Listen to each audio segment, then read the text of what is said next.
La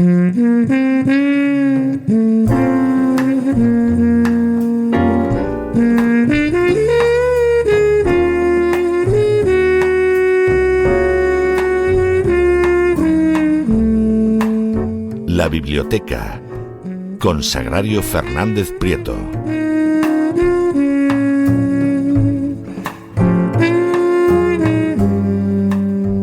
Estamos de regreso para tomarnos un respiro de cultura, porque hay que ver qué programa llevamos. Entre el editorial, después el boletín, el despegamos, que ha sido de abrigo, y al final la gente a la que hay que enviar, porque es ineludible, al punto Nemo, necesitamos un respiro de cultura más que un corte de pelo. ¿Y dónde lo vamos a tener mejor que precisamente en la biblioteca de doña Sagrario Fernández Prieto, que ya nos está abriendo las puertas?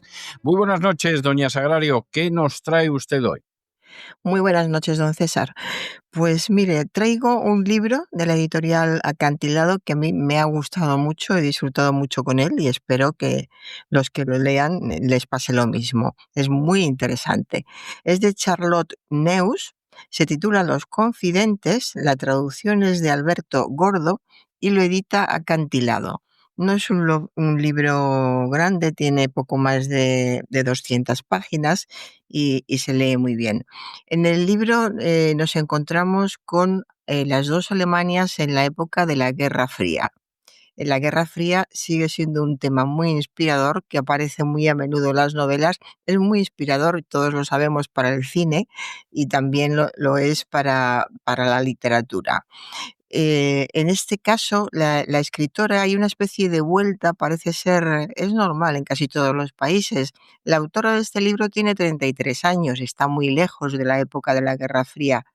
Entonces han pasado un par de generaciones que no querían hablar más de ello, que querían olvidarlo, que querían empezar a vivir de otra manera, y surge una generación que empieza a investigar, que quiere saber, y empiezan a surgir muchas publicaciones sobre ese tema, y pasa lo mismo con otros temas y en otros países. En este caso tenemos a Charlotte Neuss, con 33 años, que decide escribir este libro en el que se va desplegando poco a poco cómo es la vida cotidiana en esa época, en la época de la Guerra Fría, pues después alrededor de los 60, 70, y nos encontramos en esa vida cotidiana. Hay una protagonista fundamental, eh, y la encontramos a esta mujer, pues por ejemplo, un día en clase, que ve cómo se despliega la pizarra y se lee un lema: sembramos y cosechamos por el bien del socialismo. Y a continuación la profesora dice: hoy veremos la siembra del repollo.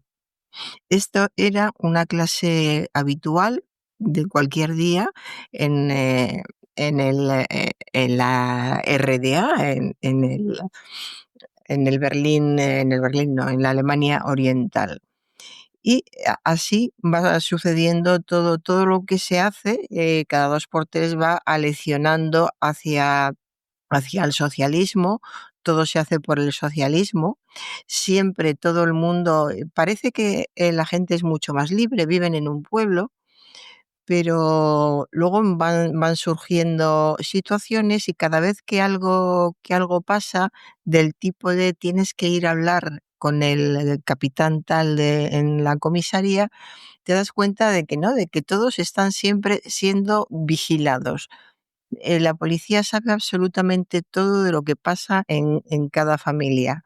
El día en que un chico de la familia, que es el chico del que está enamorada la protagonista, decide coger una bicicleta y marcharse, cruzar el muro, el famoso muro es una referencia constante, quiere cruzar el muro y marcharse al Berlín occidental, y se marcha en bicicleta, que eso quiere decir que tiene que dar muchas vueltas hasta encontrar el hueco en el que pueda colarse con bicicleta, porque no va a pasar la frontera con la policía yendo de esa manera de ninguna otra, pero que en bicicleta tampoco. Son muchos kilómetros, pero son muchas ganas de marcharse de allí, de llegar a una sociedad libre donde no esté prohibido hasta lo más elemental. Por ejemplo, uno de los lemas del libro que escuchan a menudo los jóvenes en clase es que el que escucha a los Bee Gees y a Pink Floyd es un traidor seguro.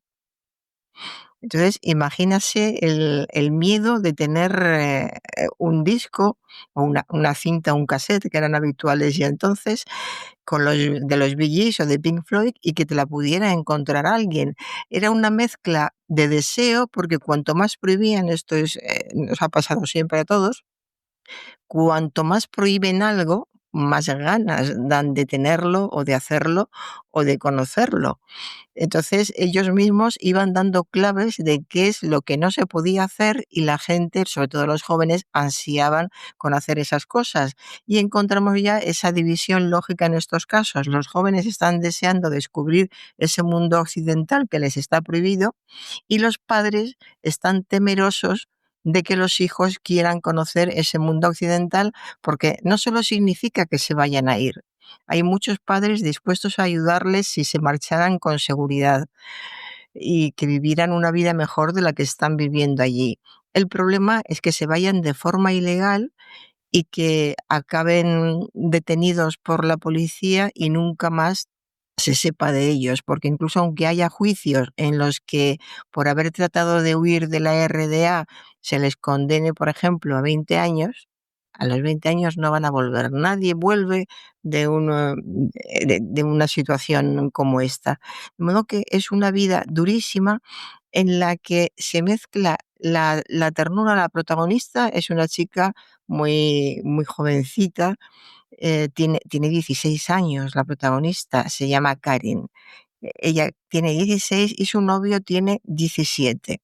Su novio es su primer amor, es un trabajador de las minas de uranio. Se habla muchísimo no, se habla mucho del uranio, de la importancia que tiene por lo que pueda pasar si hay enfrentamientos, si hay guerra, y sobre todo por la riqueza que supone. Pues bien, allí hay veces que algunos ya no soportan la dictadura, que sobre todo es paranoica, es absurda, detienen por cosas a la gente por cosas que son tan absurdas que tardan mucho en contestar y en dar explicaciones de por qué no están implicados. Y entonces la policía toma esas dudas como la evidencia de que realmente están haciendo algo malo. O sea, es esa sensación de que hagas lo que hagas, nunca va a salir bien. Incluso si alguien se muestra muy complaciente con la policía y quiere gustar a los policías van a decir que está escondiendo si nos está tratando así. Es una locura. Vivir en esa sociedad era realmente una locura.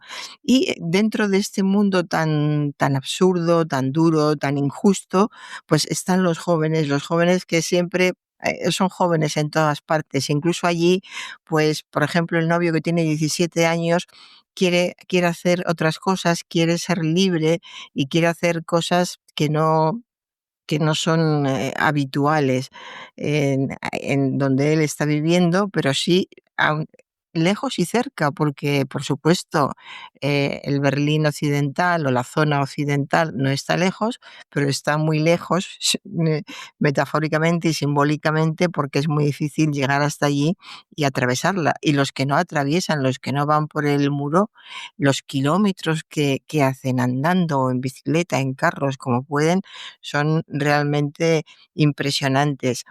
Entonces, todo el mundo está con esta obsesión, con esa especie de ingenuidad de los jóvenes, porque fíjese que el novio quería pasar al lado checo para ver el solsticio de verano. O sea, están tan encerrados, tienen tan poca conexión, que cuando les llega algo que ha dicho alguien que ha estado fuera de allí y les dice que el solsticio de verano en la zona checa es maravilloso, todos empiezan a soñar con hacer eso y empiezan a trabajar muchísimo para comprarse una bicicleta que esté en condiciones, que será de segunda mano, aunque sea mejor que la anterior, de segunda mano, empiezan a ahorrar para comprar todos los repuestos para que esté bien y tener la bicicleta en condiciones para huir y poder ver el solsticio de verano.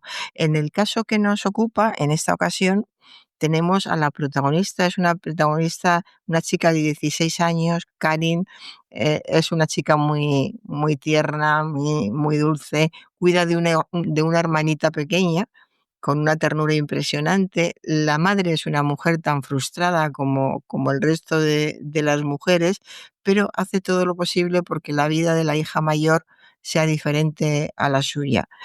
Y la ayuda en la medida de lo que puede. Es el problema también que surge aquí, cómo los padres se dan cuenta de dónde están viviendo, de cómo están viviendo, de qué es lo que va a suceder con sus hijos y querrían ayudarles, pero ayudarles, por ejemplo, en este caso, que la protagonista tiene una hermanita de 1 año a la que cuida cuando la madre se va a trabajar.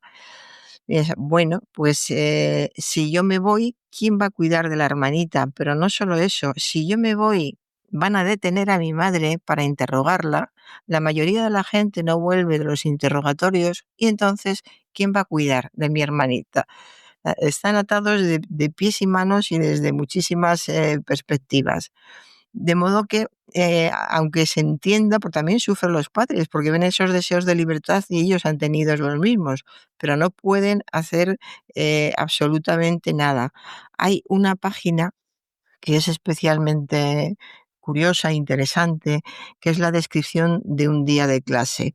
Le voy a leer solo 3 o 4 líneas. Un día de clase cualquiera. En geografía, Hübner, profesor, quiso saber los recursos naturales de la RDA. Lignito, hulla, sal potásica, dijo Rita. Correcto. En literatura, Hübner quiso saber a quién se refería Brecht cuando hablaba de tiburones. A los capitalistas, dijo Rita. También correcto. En gimnasia, el viejo quiso saber si todo el mundo era capaz de hacer 30 flexiones. Rita solo llegó a 15. Como castigo tuvo que dar 10 vueltas corriendo. Pero como ve, todo está relacionado con lo mismo. Se habla muy a menudo de Bertolt Brecht. En geografía, pues fíjese, pues cuáles son los recursos naturales de la RDA, siempre con mucha competencia, que simplemente se pregunta. En otros casos se hace una referencia de en otros sitios, sin nombrar a la Alemania occidental, en otros sitios, sin embargo, no tienen esto o no tienen lo otro, cuando todos sabían que en la Alemania occidental se vivía muy bien, mientras que ellos estaban pasando literalmente hambre. De modo que históricamente es una novela muy interesante y luego es muy emotiva por esta relación de esta chica de 16 años que está con su primer amor, está enamoradísimo y no sabe qué hacer para seguir viviendo con él, y cuando piensa en escaparse, piensa en la faena que le va a hacer a su madre y a su hermana pequeña y a la familia en general. De modo que es una vida muy, muy dura, muy llena de ternura, a veces cercana, porque los sentimientos humanos suelen ser muy parecidos, sea el régimen el que sea, en el país en el que vives, y te sientes identificada con las preguntas en clase, con las preguntas de las amigas por su situación, con la madre que no sabe cómo salir adelante, qué hacer para que todo vaya bien, que no se lleva mal con el marido y quiere solucionar eso, pero eso tampoco tiene solución, pero allí también está mal visto el separarse, tiene que aguantar esa situación, trabaja muchísimo y se levanta de madrugada para acabar de recoger la casa, hacer la comida y marcharse corriendo y contar con que la hija mayor, que tiene 16 años, cuide de la pequeña cuando vuelva del colegio. En fin, son situaciones muy, muy, muy difíciles. Hay una abuela que es como la voz de la cordura, la que se atreve a decir, parece que los más mayores, los que son ya muy abuelos, muy mayores, se atreven a decir más cosas. y en un diálogo con la nieta le dice: créeme, la historia que aprendes en la escuela es la que ponen en la radio y la que sale en el periódico. Todo es mentira. Una vez que le ha dicho esto, tanto los que estamos leyendo, el lector, como la hija, el hijo de la abuela, el padre de la hija, que la ha escuchado, la mira como: no le digas esas cosas a la chica porque puede tener problemas. No se puede decir que todo es mentira. Y ha recordado mucho a una película que a mí me gusta muchísimo, que es La vida de los otros, seguro que la conoce.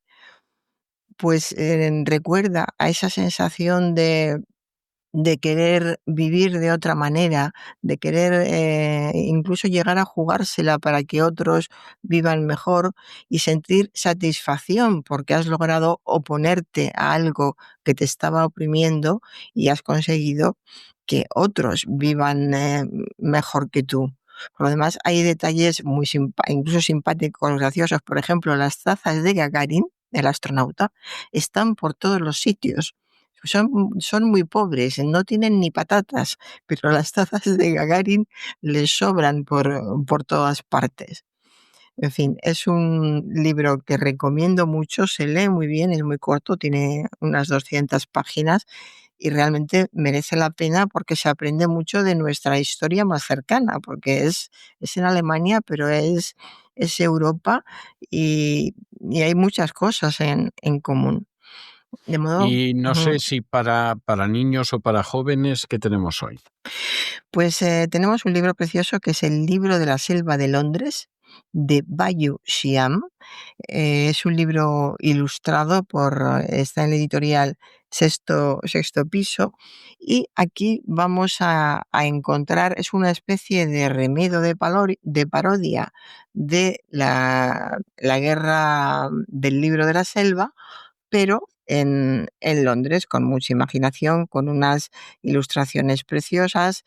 Pues cuando en la selva se dice que los pájaros están volando, aquí lo que encontramos es un permiso para volar y una descripción, una imagen del aeropuerto y una descripción muy curiosa y muy interesante. De modo que está muy bien y es muy curioso. Incluso para el libro regalo en estas fechas lo recomiendo. Pues muchísimas gracias, doña Sagrario. Nos encontramos la semana que viene, Dios mediante, el lunes. Y ustedes esperamos que hayan disfrutado del programa de hoy, que se hayan entretenido, que incluso hayan aprendido una o dos cosillas útiles. Ya lo saben, los convocamos para mañana, Dios mediante, en el mismo lugar y a la misma hora. Y como siempre, nos despedimos con una despedida sureña. God bless you. Que Dios los bendiga.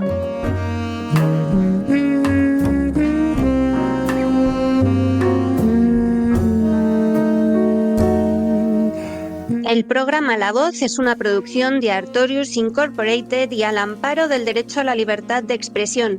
No se hace responsable de las opiniones vertidas en el curso del mismo.